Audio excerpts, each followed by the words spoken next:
Hi, everyone. Really an honor to be here. I'll just echo what Kelly said. It's first of all, it's really cool to be back in the Tetons. I have so many good memories here. But thanks to the committee and thanks to everybody for bringing me up here from Salt Lake. I'm going to be talking about our phase one, as Kelly mentioned. There's two reasons I really enjoy working with Kelly. Actually, just more than two, but the two that stand out. First, she's really smart. Second, she's really respectful of the methodology we're using, because there's a lot of ways to look at human behavior.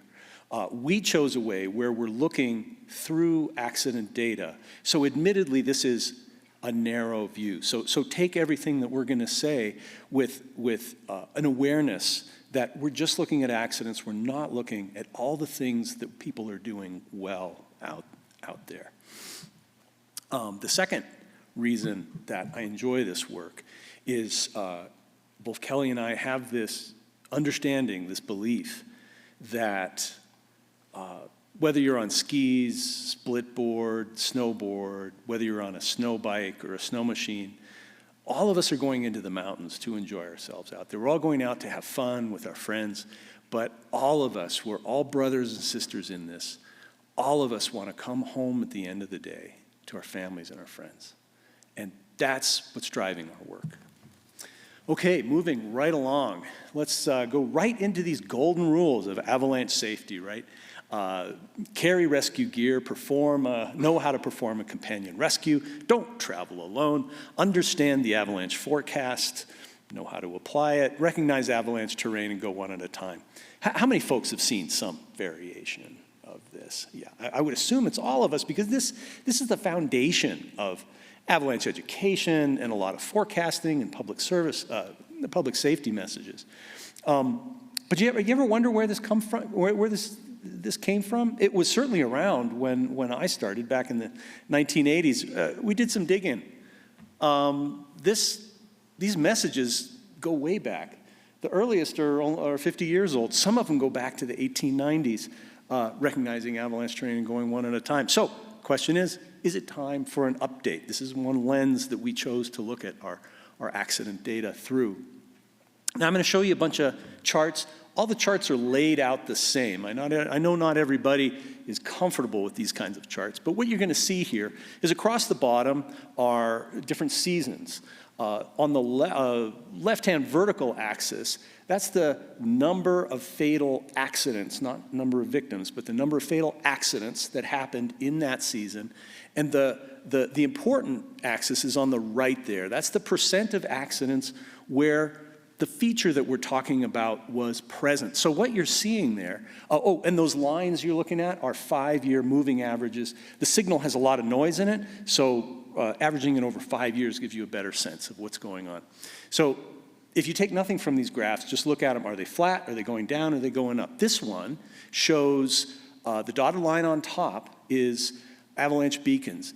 Did anybody in the party have an avalanche beacon? And you can see, well, okay, that's up around 80% more recently. Great.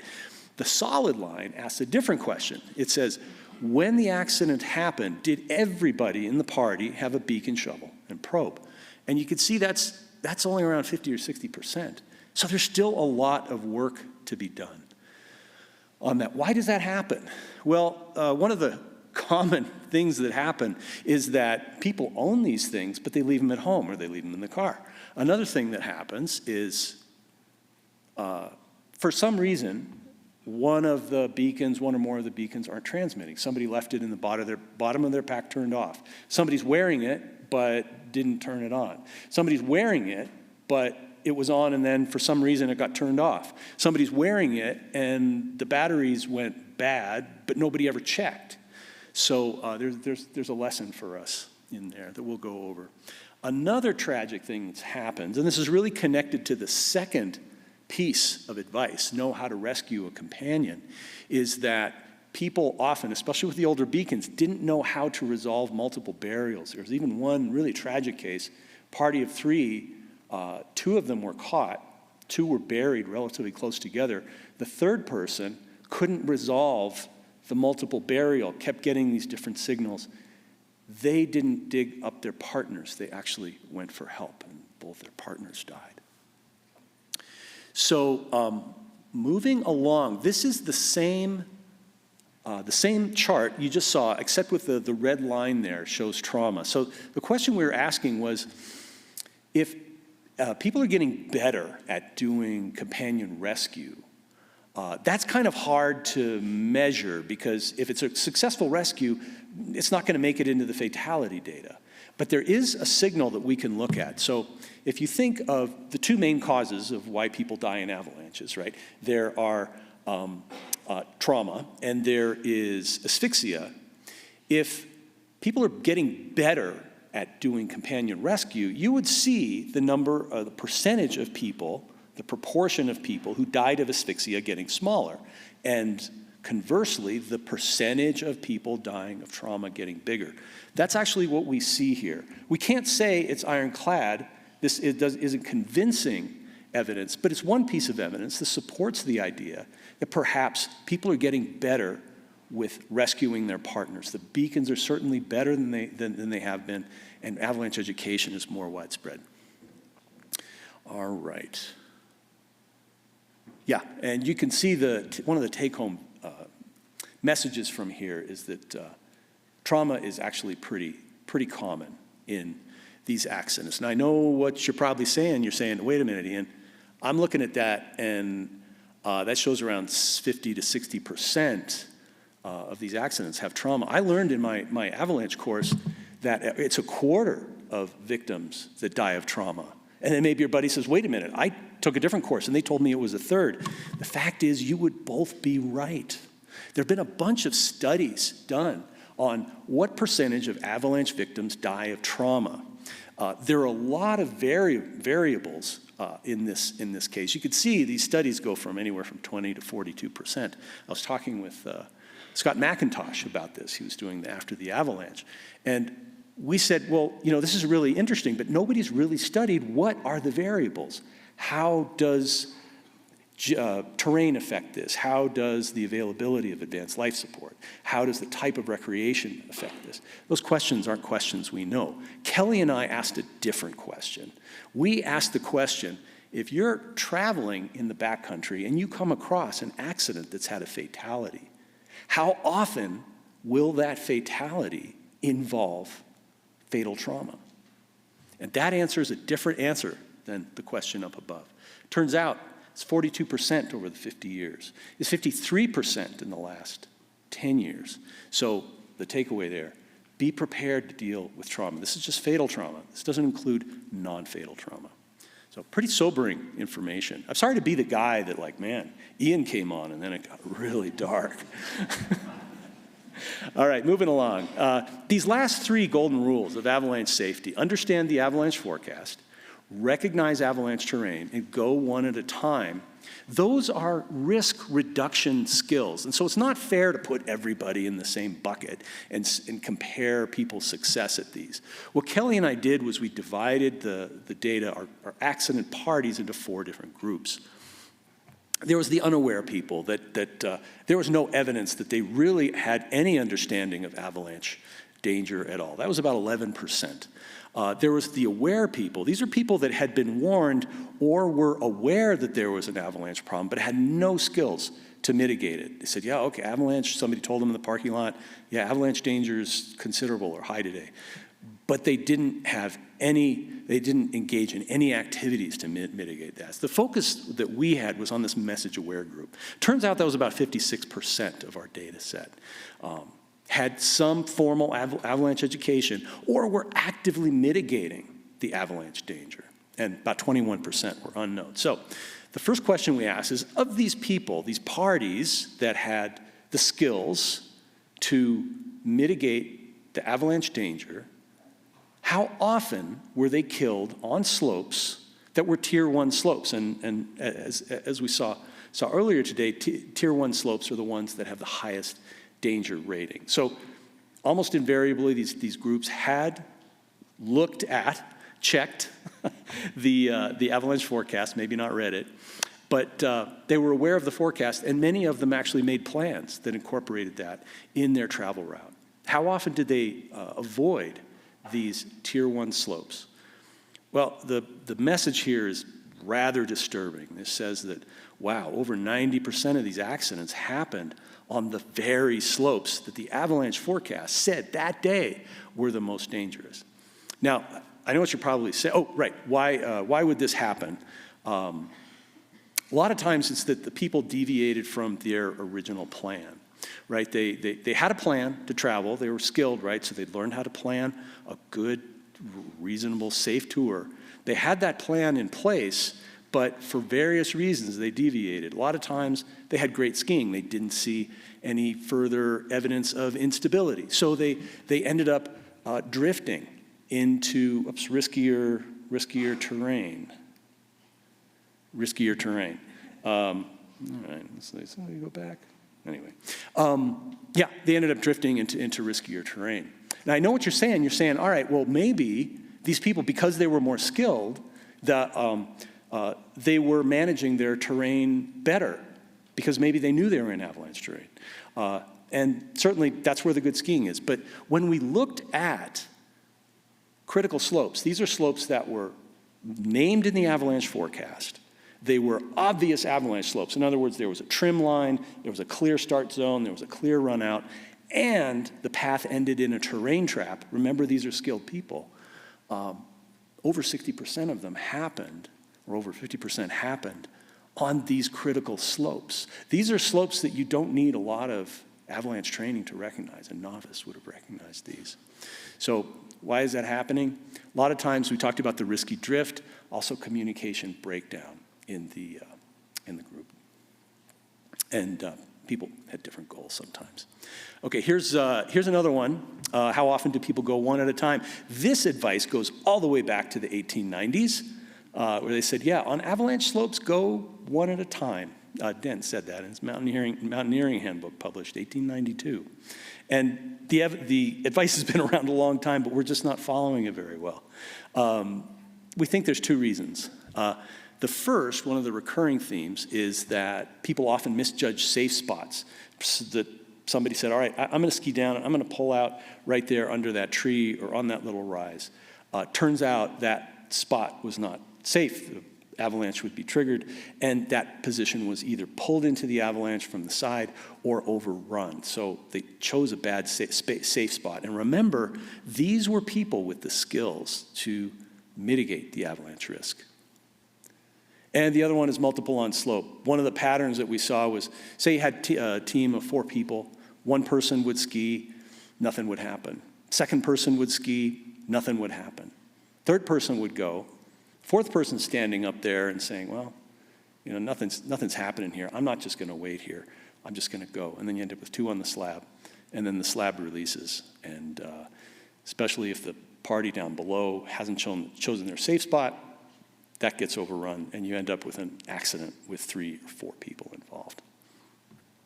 Okay, if we're going to update the golden avalanche rules, what would this look like? Well, carry rescue gear, still great advice, obviously, but we would say bring spares, because don't we all have that buddy that, oh, I forgot my probe. That happens like every other time, or somebody forgets their skins. So a good idea is to keep some of your old gear in a duffel bag and throw that in the back of your car, so that when you do a check not just the function of the beacon, but make sure everybody's got a shovel and probe. And if somebody forgot theirs, that's okay. You got a spare in the car. Performing a companion rescue, still great advice, but practice multiples and prepare for trauma. Don't travel alone. I didn't show you the data because it's pretty boring. The number of people that travel alone, or the percentage of accidents that represent solo travelers, is pretty flat at about 20%. So about 1 out of 5 accidents, fatal accidents, are people who are killed when they're traveling alone. So the takeaway here is, if you make that choice, obviously manage your risk more conservatively, but also be responsible. Remember, if something goes wrong, somebody's going to have to come looking for you. So share your plan with somebody. Wear a beacon so they can find you, and perhaps wear a satellite tracker. The beacon's also important, not just so they can find you, but also if you're out in the backcountry and you see an accident, You got your beacon, you got your gear in the back, your shovel and your probe, you're ready to go help with the rescue. Understand the avalanche forecast. The takeaway here is stick to your morning plan. Use that forecast to create a good plan, but don't deviate. And I'll give you a formula about when you deviate on the next slide.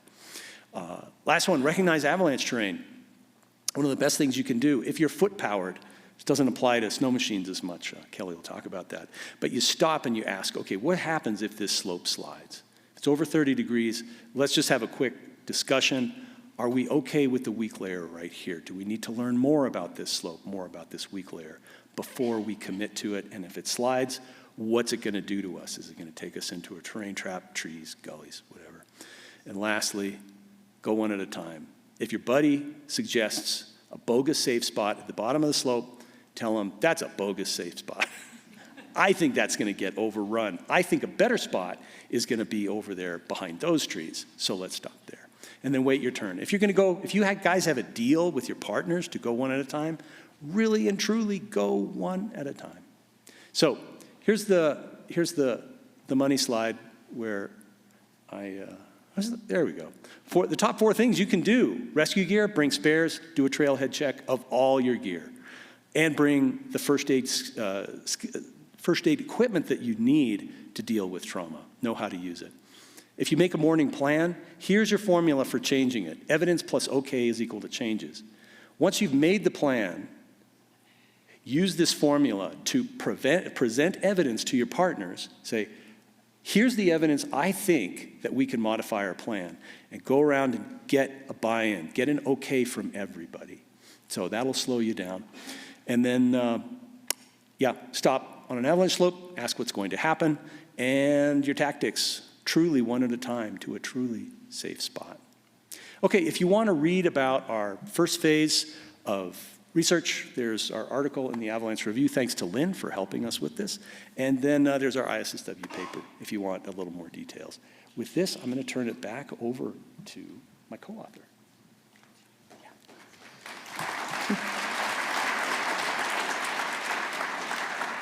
I feel like we should have put the QR code for the conceptual model up there as well, so that we had a consistent theme. Yeah. All right, so I have the pleasure of talking about the motorized trends. And while I go through this, I hope that you all were able to listen to Duncan's talk this morning, because it was fantastic talking about the differences between the two groups, and just keep that in mind as I'm going through some of the data. I just laser pointed you, Dallas, sorry. Yay, there we go. Okay, so when it comes to the motorized community versus the non-motorized community, there's a lot of differences, right? We have changes in technology, changes in riding style, access to more challenging terrain as the years have gone by, and finally, we have educational courses that we can take on our sleds, not on snowshoes or skis or snowboards. The data that I'm going to talk about now is preliminary. Ian and I have not even started to look at the thematic analysis. We just entered all of this data, or coded this data this summer, and we have a lot of questions that we still want to answer. But we're just going to give you some of the highlights that we found so far, and we're hoping to do a really in-depth presentation, again, like I said, at ISSW. So the first thing we did was we started out by looking at the differences, some of the general statistics between the motorized and the non-motorized community. And one of the first things that we noticed was that the number of accidents were very similar. The same with the number of fatalities throughout the whole 50 years. The second thing that we noticed is that the people that were in the primary group were about double that in the motorized community. So when we're coding this data, motorized groups historically or generally go out in much larger groups than we see in the skiers and snowboarders. So these are the primary group size when they went out for the day. The majority of the triggers were skiers and snowmobilers, and then second to the snowboarders and the snowbikers. And then the majority of all of the accidents, both in the skiers and snowboarders as well as the snowmobilers, our terrain traps were present. But the biggest difference that we saw that was kind of eye-opening for us was education. So Ian walked you through the different education groups that we categorized from the unaware, aware, message aware to the unknown. And you can see here, like he said, there's 56% of the avalanche fatalities had message aware in the skiers and snowboarders, as compared to 5 when it comes to the motorized community. In the aware group, meaning that they had an awareness talk, they had attended an awareness talk, we had around 30% in the motorized community. And almost half of those in avalanche fatality accidents that were motorized had unawareness, no education, no awareness whatsoever, and they had no evidence of trying to mitigate their risk. And so I was asked after I presented this the first time, like, well, was all that education just in the last 5 years or 10 years? And the answer is no. We see that it's kind of been spread out through the last 25 years, sparsely, and we do not actually see a condensed number of accidents with educated motorized users in the last 10 years, as Duncan had kind of noted this morning, that it's been around for the last 10 years pretty much. So now we're going to look at carrying rescue gear for the motorized community. And as you can see here in the salmon colored line, we have the number of accident parties who had a transceiver. Now what's interesting about this is that if anybody in the group had a transceiver, it was counted in this analysis. And when Ian and I were reading this, we're like, okay, well, that looks pretty good, but we really kept seeing like, well, one person had one or 2 people had one, and the victim had it sometimes and the rescuer didn't, or the rescuer did and the victim didn't. So we were like, let's dig into this a little bit more. We want to know like who had what gear. And when we start looking at that, it was a little bit eye-opening and surprising. So the solid salmon-colored line, again, is anyone in the group had a transceiver. The dotted pink line or salmon-colored line is that everybody in the group had a transceiver.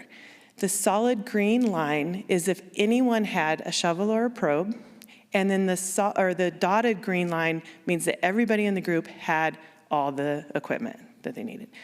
Now, if you look at that, it was pretty consistent around 20% until all the way up to 2014. And then we've seen it start increasing since then. But still, we're talking about almost half of the users still do not have all the gear. So then let's look at companion rescue, and we'll add that trauma line here. So as Ian showed, the trauma line really did parallel the adoption of gear when it came to the skiers and snowboarders. We do not see that same thing here when it comes to the motorized community. That trauma line has been pretty flat for the last 50 years. Okay, this is a really ugly graph, and I know it's totally unnecessary, but I wanted to show that we were doing something really well. We do not go snowmobiling by ourselves. Okay? We love going in groups, big groups. Okay? But I wanted to highlight that, and this is not effectively solo, which is a little bit different. This is if you left by yourself and went out by yourself, and these are the accidents. And now this one is going one at a time. This has not changed over the last 50 years. This has been pretty steady at about 2, it's like an average of 2.5, 2.8 people on the slope at the time that it slides. So we really, really have some work to do in this area. We have had a big push in the last 20 years about hill climbing one at a time. Or one person on the slope at a time. But we've changed our riding styles and side hilling and boondocking and all these different things. And we've kind of lost that like going one at a time because we're thinking it only means like big, huge slopes. And so I think we need to think about our messaging here and like what that actually means. So what's my bottom line when it comes to the motorized community? What did we see and what can we do about it? Well, the first thing is that we do see large groups and we see that the terrain traps are in the majority of these accidents. So understanding what that looks like, what it means. It's not just big hills, it's rocks, cliffs, trees. We need to talk about all of these things and continue to do so. The education is really low. We really need to start increasing and trying to promote motorized education. And we need to go beyond just an awareness talk. We need to be on the snow. We need to have courses in the field on the snow so people can really get the education that they need beyond just an awareness talk. The trauma level has stayed the same, and we can, there's a lot of different things that we can say about this, but really we all need to get the gear and we need to practice with it. Not just getting it and having it in your backpack or on your tunnel. We need to make sure it's in the right spot and you absolutely know how to use it. And then the multiple people on the slope, we really need to start talking about one at a time in many different and many different terrain features. So what are the top 4 things for you? Too bad, I'm not gonna tell you. I don't know yet, because I haven't done the thematic analysis yet, or Ian and I haven't done the thematic analysis, so we don't actually know, but I will if I see you at ISSW. All right, so when it comes to our limitations, we have many. We looked at messaging and effective messaging. This is no way definitive of what that means. We want someone else to take this and evaluate actually what effective messaging is. There is a number of biases in the way that we analyzed this, or that we collected this data. We had 50 years, and we had different sources that we used, from the snowy torrents to CAIC. We had all these different ways that we collected the data and used that to code it, and so there's some biases in there. And then there was no base rate that we determined. As Ian mentioned, we looked at what went wrong. We didn't look at what went right.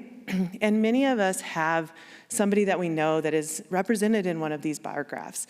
And so we owe it to our friends and our family of our loved ones to learn from the things that went wrong. So what are we gonna do next? Well, we're gonna continue to look at the trends. We have so many more questions when it comes to the trends in the motorized community. And then the more that we look into that, then we go back to the skiing community, and then we really get excited about this stuff. So we're gonna continue working on that. And then we really are excited to look at the thematic analysis so we can gain an understanding of what these trends actually mean.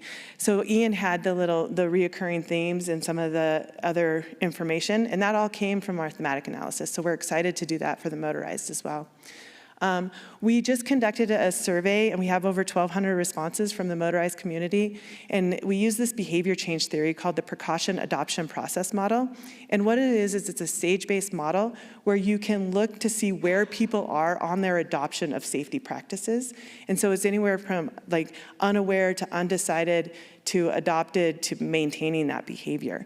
And so we've had 1,200 responses, and we're looking at where are the motorized community and with adoption to gear and to Avalanche education. And just by we haven't analyzed it at all, but just looking at it, this community is much more likely to get the gear than they are to get the education. And then we're really excited to look at, can we use this information to increase knowledge and awareness? And is there specific messaging that we can develop based on these differences for the motorized and the non-motorized community? So we want to thank all of those who've ever done an accident report. This work is really, really hard. It's hard to read them, it's hard to write them, it's hard to be out there. And so we thank you so much, because that work does come full circle and gives Ian and I the opportunity to do something like this and then hopefully have an impact and make a change. So real quick, Ian and I'd say maybe the first 30 minutes of every single one of our meetings, we talk about our dogs.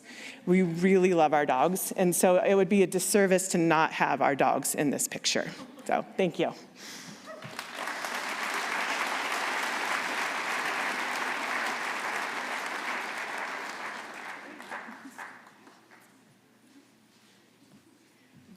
Don't go too far, doctors. Ian, where are you? There is a question right there. Where's our green box? Green box is down over here. Somebody get up and get that, please. Chuck that way over kitty corner. Oh boy. All right. What do you got? What do you got? Looking at that graph of the motorized fatalities that involve trauma, it seemed to be a lot lower than the skiing ones. Why do you think that is? I know it's very preliminary still, but I'd love to hear your thoughts. That is a great question. Thank you. I think that there's a lot of different reasons, and as Ian said, I don't want to make any inferences or any overreaching the data whatsoever. I think what's really interesting is that we do see it parallel the gear in the skiers and the snowboarders. We do not see it paralleling the gear in the motorized. And so it could potentially mean that there's not as many live rescues at that time, and so people are dying of trauma. In the skiers and snowboarders a little bit higher because there are maybe potentially more live rescues, where maybe we don't have that quite yet in the motorized community. That's one of the many reasons that it could potentially be. Yeah.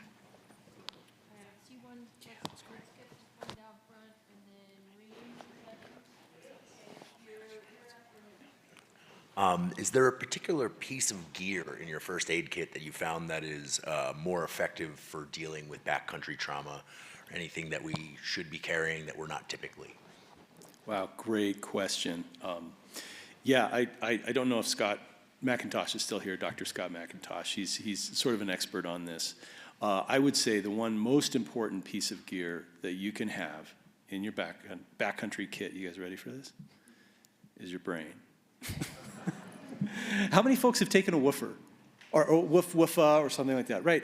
And one of the things you learn is that really what's more important than having a specific piece of gear is having the skills to improvise with what you have. So, you know, I would say to your answer, not to be flip, but look through your kit and say, okay, if I had somebody with, say, severe spinal trauma, do I have the gear I need to stabilize them for long enough? It might be 4, 5, 6 hours to stabilize them until help can get here. And then, you know, if you feel like you need to add some things to it, you know, you go back to your woofer notes and your WIFA notes and say, all right, what tools did I use for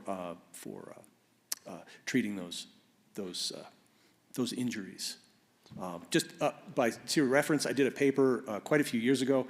The kind of terrain you choose determines, to a large extent, the kind of trauma that happens. So if you are swept into trees, I'm going to get to be a bummer again. If you're swept into trees, often it's chest and head. If you're swept over cliffs, it's often chest trauma. Oh, and trees also produce long bone fractures. Fractured femur. Oh, well, okay, I'm gonna stop right there. That's just.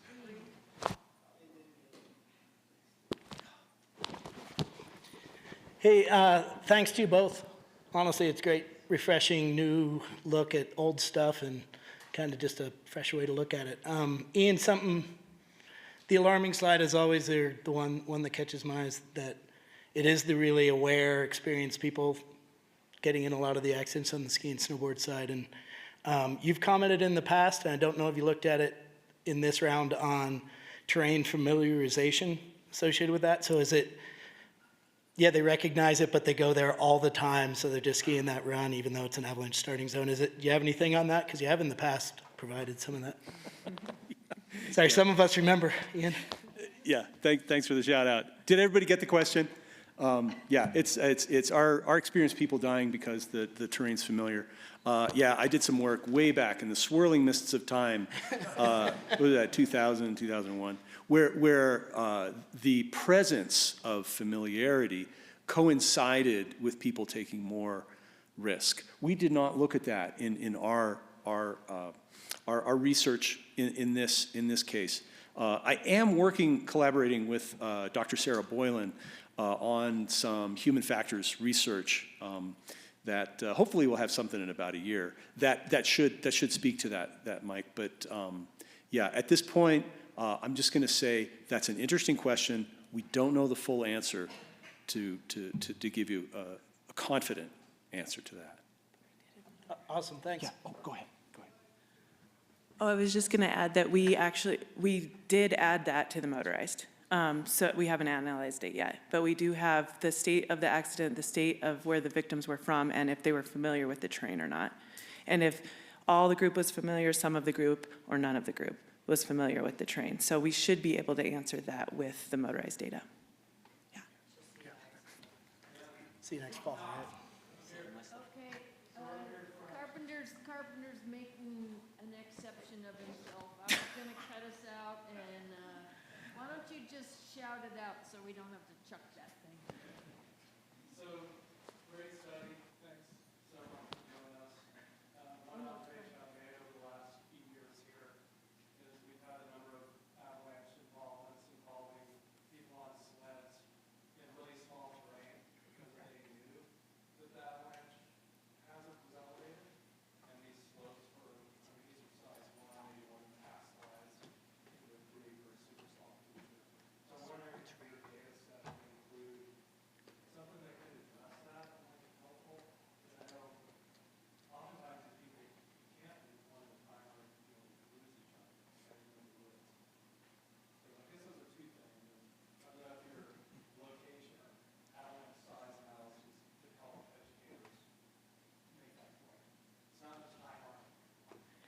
Yeah, that's an excellent point. Thank you for that. One of the reasons that Ian and I were really excited to present this preliminary data. Oh, boy, that was a big question. Yeah. The different types of terrain and riding styles, maybe? In size, yeah. And if we can look at that. Is that good? Good? Yeah, okay, great. But what was I saying? You haven't looked at it yet. Okay, yeah. Okay, now I remember. We were excited to have this presentation because we wanted questions like that so that we could really specifically look at questions within our data set. Because we have so much data, it's almost a bit overwhelming and we're not exactly sure where to direct some of our attention. And so this is exactly why we wanted to do this for questions like that. We have, what were they doing at the time? Were they high marking, boondocking, side hilling on a trail? We have the size of the avalanche. We have familiar with terrain. I just said that. The terrain trap and what type of terrain trap it was. Was it, trees? Was it a cliff? Was it a gully? Was it? And I agree with you completely because the riding styles have changed so much, so then the accidents have changed. And so now we really want to gain a better understanding of how we can message that where it's not just a big, huge hill, and having eyes on and making sure that you're watching somebody and where they're going. And all of that is, we can hopefully potentially update some of that stuff once we analyze our data. Yeah, thank you. Great question.